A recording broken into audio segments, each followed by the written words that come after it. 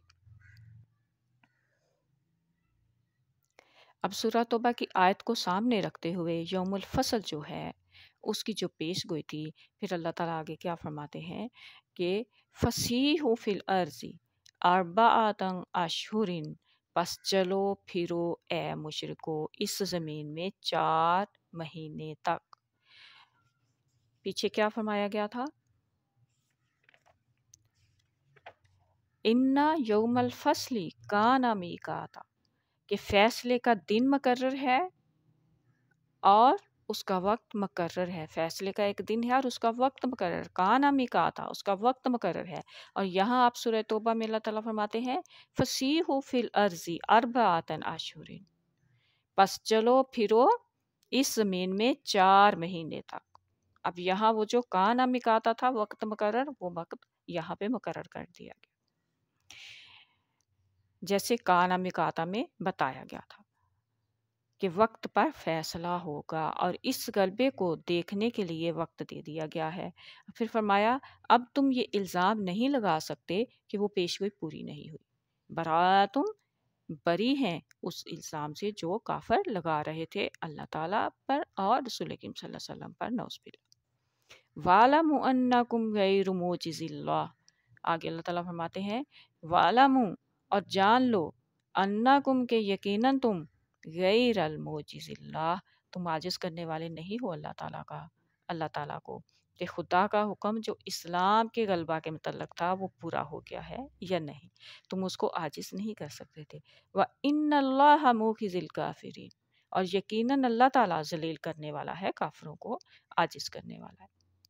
وَأَذَانٌ مِّنَ اللَّهِ، اور اعلان ہے اللہ تعالیٰ کی طرف سے، ورسولہ، اور اس کے رسول کی طرف سے، الی الناس، لوگوں کے سامنے، یوم الحج الاکبر، یوم حج اکبر کے دن۔ اب خدا تعالیٰ نے اس اعلان کے لیے حج اکبر کے دن کو مخصوص کیوں کیا؟ اس لیے مخصوص کیا گیا تاکہ سارے عرب میں اور پوری دنیا کو یہ اعلان سنایا جا سکے، کیونکہ حج اکبر پر پوری دنیا کے لوگ آئے ہوئے ہوتے ہیں، اور یہ پوری دنیا کے لوگ دیکھ لیں، اور یہ پوری دنیا کے لوگ جو ہیں وہ دیکھ لیں کہ اسلام غالب آ گیا ہے اور اسلامی تعلیم میں رحم کے غلبے کا ثبوت بھی ہے۔ یعنی فتح مکہ کے بعد یہ اعلان ہے، جو فتح مکہ کا نتیجہ ہے یہ یوم الفصل تھا۔ یعنی فتح مکہ کا جو نتیجہ ہے، یوم الفصل جو تھا وہ فتح مکہ کا نتیجہ، یوم الفصل کا نتیجہ فتح مکہ تھا۔ سوری، معذرت، لفظ غلط ہو گیا۔ یوم الفصل جو ہے، فتح مکہ جو ہے یوم الفصل کا نتیجہ تھا، کہ وہ فیصلے کا دن اللہ نے مقرر کیا اور پھر وہ مکہ فتح ہوا، اور اس کے بعد آگے اللہ تعالیٰ فرما رہے ہیں اس میں پہلے رکوع میں پہلی آیت میں الی الذین عاہدتم من المشرکین، اس سے مراد کیا ہے؟ وہ معاہدہ جو اللہ تعالیٰ نے مسلمانوں سے کیا، ایک روحانی معاہدہ جو خود سے کیا، اس پر ذکر کیا گیا ہے، جس نے پیش گوئی کی صورت اختیار کی تھی۔ پھر آیت نمبر 4 میں اللہ تعالیٰ دوبارہ فرماتے ہیں الی الذین عاہدتم من المشرکین، الی الذین عاہدتم من المشرکین، یہاں پہ دوسری بار اس عہد کا ذکر کیا گیا ہے۔ اب یہ عہد وہ نہیں ہے جو وہاں سے نکالنے کا تھا، یہ اس معاہدے کا نہیں جو روحانی طور پر کیا گیا تھا مسلمانوں کے ساتھ اللہ تعالیٰ نے خود سے کیا، یہ اس عہد کے بارے میں ہے جو جسمانی طور پر مسلمانوں نے دوسروں سے کیے ہوئے تھے۔ اب یہ کس عہد کی بات ہے؟ جب صلح حدیبیہ ہوا تو اس کے بعد کچھ قبائل جو تھے وہ مسلمانوں کے ساتھ مل گئے تھے، اور کچھ قبائل جو تھے وہ مشرکین کے ساتھ مل گئے تھے، تو انہوں نے آپس میں عہد کیے تھے، یعنی کہ ایک جو تھا وہ ان کے ساتھ صلح کے عہد نامے لکھے گئے تھے۔ تو جو مسلمانوں کے ساتھ عہد لکھے گئے تھے، ان عہد میں سے اس کا ذکر الی الذین عاہدتم من المشرکین آیت نمبر 4 میں، یہ وہ دنیاوی جو معاہدے ہیں وہ ہے کہ پہلا جو تھا وہ روحانی معاہدہ کا ذکر تھا، اور اب جسمانی معاہدے کا ذکر ہے۔ چنانچہ آگے اللہ تعالیٰ فرماتا ہے فَأَتِمُّوا عَلَيْهِمْ عَهْدَهُمْ إِلَى مُدَّتِهِمْ، اس میں 4 ماہ کی کوئی شرط نہیں ہے، بلکہ فَأَتِمُّوا، پس تم پورا کرو علیہم ان کے ساتھ، عہد عہدہم جو عہد کیا تم نے، الی مدتہم جس مدت تک، یعنی کہ جتنی مدت کا عہد تم نے ان لوگوں کے ساتھ کیا ہے اسے پورا کرو۔ 4 مہینے کی جو وقت دیا گیا وہ ان لوگوں کو دیا گیا جن کے ساتھ کسی قسم کا کوئی معاہدہ نہیں تھا، اور آگے یہ جو بتایا گیا فَأَتِمُّوا عَلَيْهِمْ عَهْدَهُمْ إِلَى مُدَّتِهِمْ، یہ ان لوگوں کو فرمایا گیا جن کے ساتھ مسلمانوں نے معاہدے کیے ہوئے تھے، وہ معاہدہ جتنا بھی ہے، چاہے وہ 4 مہینے کا ہے، وہ 6 مہینے کا ہے، سال کا ہے یا 4 سال کا ہے، اس کو پورا کیا جائے گا۔ پھر سے بتاتی ہوں کہ پہلی آیت میں اِلَى الَّذِينَ عَاهَدتُّم مِّنَ الْمُشْرِكِينَ، وہ عہد ہے جو اللہ تعالیٰ نے پیش گوئی کی کہ غلبہ آئے گا مسلمانوں کا، اللہ تعالیٰ نے خود سے ایک عہد کیا مسلمانوں کے ساتھ۔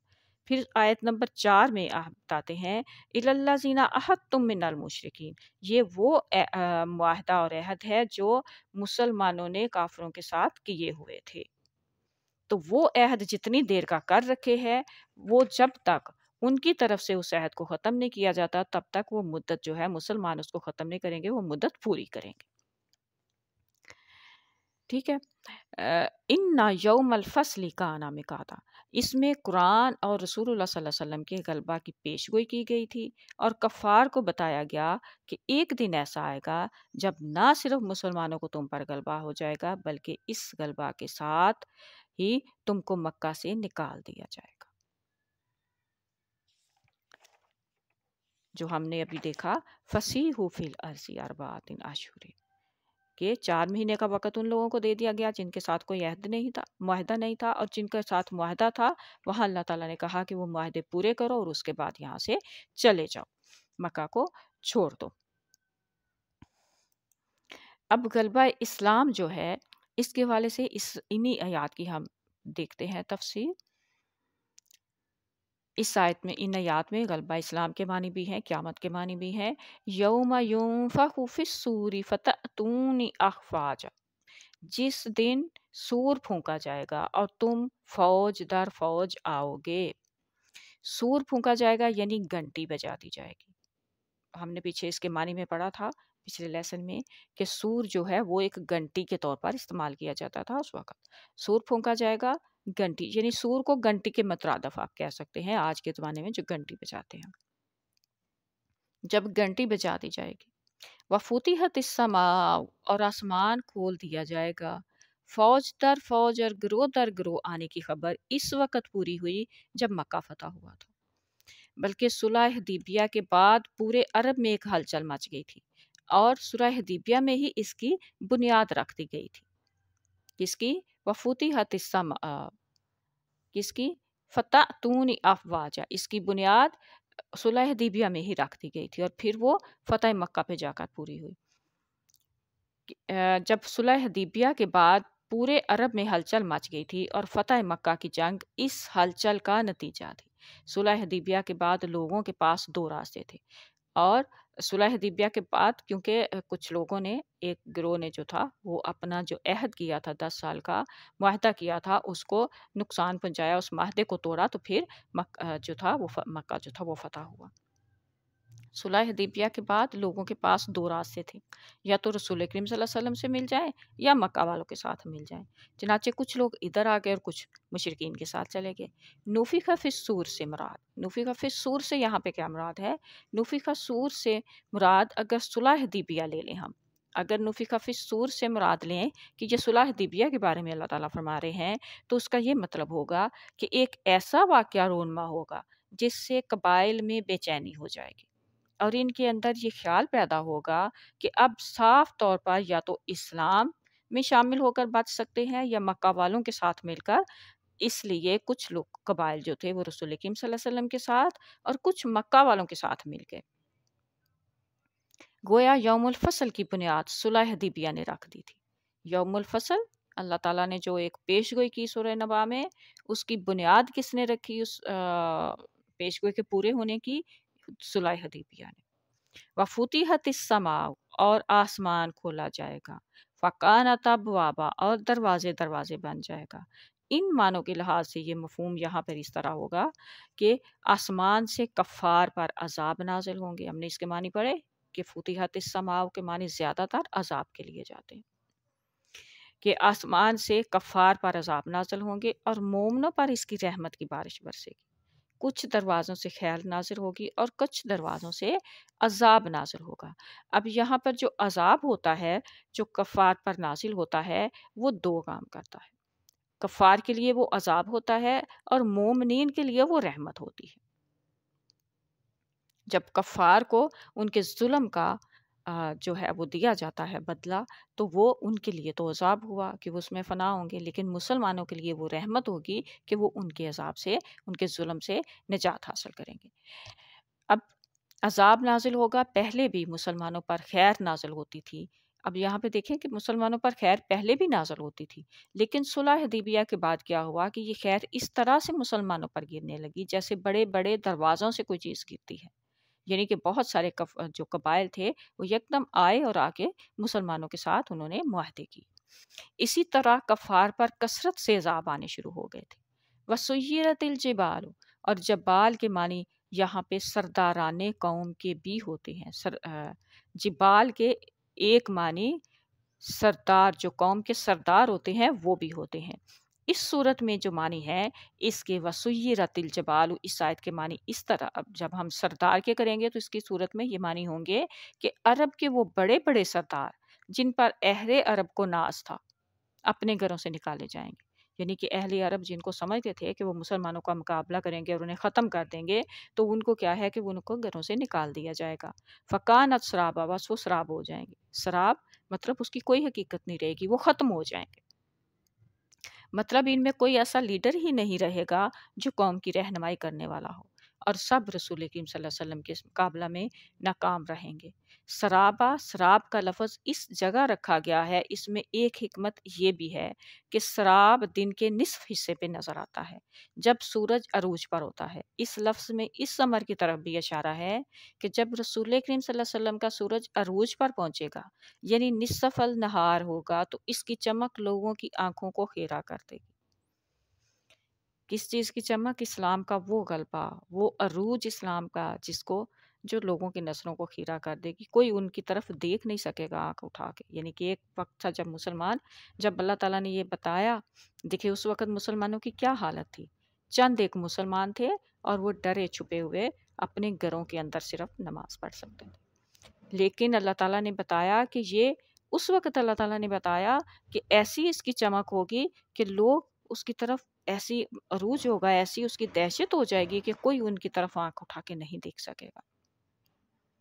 اس کی چمک لوگوں کی آنکھوں کو خیرہ کر دے گی اور انہیں معلوم ہو جائے گا کہ رسول اللہ صلی اللہ علیہ وسلم کے مقابلے میں ان کے لیڈر ناکام و نامراد ہیں۔